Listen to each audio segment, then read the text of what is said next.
Hi friends, అందరికీ నమస్కారం. మాకు హెల్ప్ చేసే వాళ్ళందరికీ చాలా చాలా ధన్యవాదాలు.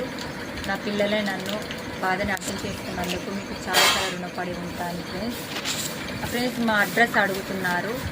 మాది జయశంకర్ జిల్లా గుప్పలకెళ్ళి, మాది ఊరు మొగులకెళ్ళి, మండలం మొగులకెళ్ళి. మా ప్రాబ్లం వచ్చేసి మాది మస్టో డిస్ట్రిక్ట్ అంటున్నారు. అంటే ఇది మేనరికం ప్రాబ్లం అంటున్నారు. దీనికి మందులు ఇంకా ప్రభుత్వం కనిపెట్టలే, కానీ వాళ్ళు కనిపెడితే మంచిగా ఉంటుందని నేను అడుగుతున్నాను ఫ్రెండ్స్. కానీ ఇప్పుడు రోజు రోజుకి కండ తగ్గిపోతుంది, నడుము లేవదు, కిడ్నీ కండ నొప్పులేస్తుంది, కాళ్ళు నడవరావు, చేతులు పని చేయవు. పిల్లలే ఇంట్లో వంట చేసుకుంటారు, బోడిదమ్ములు అన్నీ పిల్లలే చేసుకుంటారు, స్కూల్కి చూడబోతారు. కానీ మాది తెలంగాణ, జయశంకర్ జిల్లా గుప్పలకెళ్ళి, మా దగ్గర మొగులకెళ్ళి ఫ్రెండ్స్. మీ అందరికైతే చాలా చాలా నేనైతే రుణపడి ఉంటాను.